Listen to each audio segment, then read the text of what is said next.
External gain is temporary satisfaction plus long term energy leakage.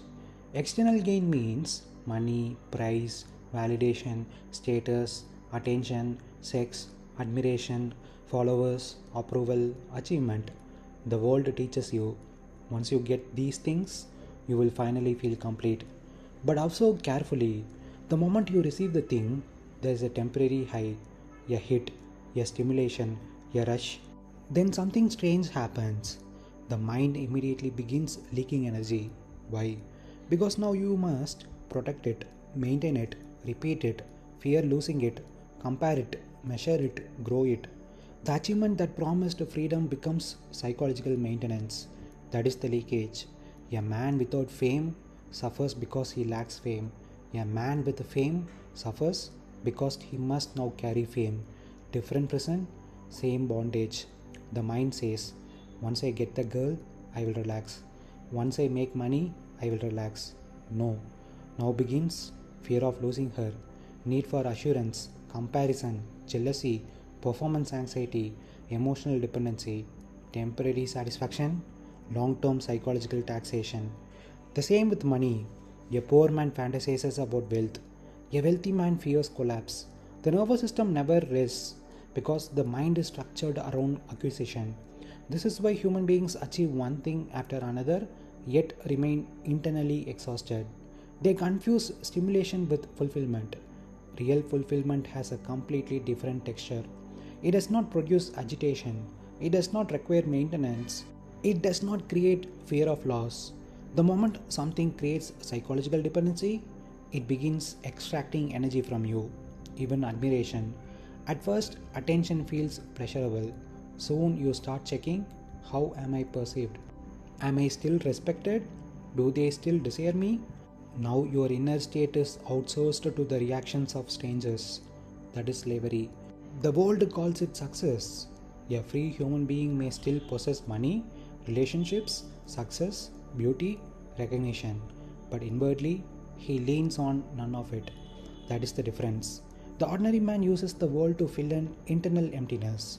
The wise man enjoys the world without psychologically feeding on it. One leaks energy, the other remains full. Most people are not tired because of work. They are tired because of psychological carrying. Carrying image, carrying fear, carrying identity, carrying comparison, carrying becoming. That is why even pleasure exhausts people, because what they call pleasure is often hidden psychological dependency. Every external gain, fame, money, comfort, status, is like a loan you take from yourself. You get a short term high, but the interest is paid in fragments of your energy, moments of self negotiation, compromise of truth, small betrayals of presence, subtle bending to expectation. Each tiny payment seems insignificant, but they compound invisibly over months, years, decades. The internal system becomes leaky, energy is lost permanently. Human beings think exhaustion comes from effort. No, effort rarely destroys a man. Inner contradiction destroys him. A man can work 16 hours with tremendous vitality when there is inner alignment. But a man who spends his day psychologically negotiating with himself becomes exhausted after doing almost nothing. This is the hidden cost of external gain. The cost is not visible in the bank account, it is visible in the nervous system. Every external gain silently asks for something in return. Not always materially, psychologically, you receive status. Now, unconsciously, you begin protecting an image. You start editing your speech, adjusting behavior, calculating impressions. Tiny distortions, almost invisible, but each distortion fractures energy. Because truth has simplicity, performance has friction. The human body knows when it is acting. The nervous system knows when words are not clean, when actions are done for approval, when smiles are strategic, when confidence is manufactured. This creates inner splitting. One part of you acts, another part monitors the act. That monitoring consumes enormous energy. Most people are never fully present because they are simultaneously living, performing, and observing themselves perform. This triple processing drains life force. A child has immense energy because there is almost no self monitoring. A psychologically burdened adult becomes tired sitting in a chair. Why? Because his entire existence has become management of identity, management of perception, management of future outcomes, management of emotional reactions. He is carrying himself all day long. That is the interest payment, and it compounds. At first, compromise feels microscopic.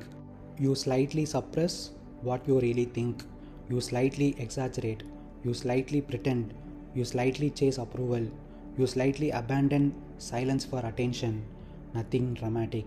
But the nervous system records everything. Human beings think only major betrayals matter. No, the soul erodes through micro betrayals, one tiny self abandonment at a time. A man laughs when he does not feel like laughing, agrees when he inwardly disagrees, posts when gains validation instead of what is true, stays in relationships that beacon him, speaks to maintain belonging. Each moment says internally, my truth is less important than external reward. That sentence may never be consciously spoken, but the organism feels it.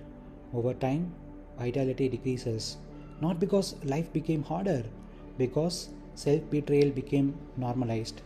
And eventually, a man cannot even detect his own falseness anymore. This is modern exhaustion. People think they need vacations, dopamine detoxes, supplements, productivity systems. But often the deeper issue is this: they have spent years leaking energy through inner dishonesty, not lying to others, lying against themselves. The greatest energy leak is not hard work, it is acting against one's own deepest knowing. This is why some highly successful people feel secretly dead. Outward gain, inward depletion. The world celebrates accumulation, but existence responds to coherence. A human being becomes powerful when there is no internal division. When thought, speech, action, and inner knowing move in one direction, then energy no longer leaks. Then even ordinary life feels alive. Not because something was added, because contradiction ended. Most people spend their lives trying to increase energy through acquisition. More success, more validation, more stimulation, more achievement, more optimization. But real vitality does not come from addition, it comes from the ending of leakage. A river does not need motivation when there are no holes in the container. The tragedy is not that people lack ambition, the tragedy is that they trade their inner boldness for psychological rewards that can never finally satisfy them. And slowly, silently, they become divided against themselves. That division is exhaustion. A human being becomes powerful not when he gains the world, but when he no longer abandons himself in order to gain it. Then action becomes clean, speech becomes simple, relationships become lighter, work becomes direct, silence becomes nourishing. No performance, no internal bargaining, no carrying an image, just energy moving without friction. And that kind of vitality cannot be purchased, performed, or externally achieved. It appears naturally when self betrayal ends.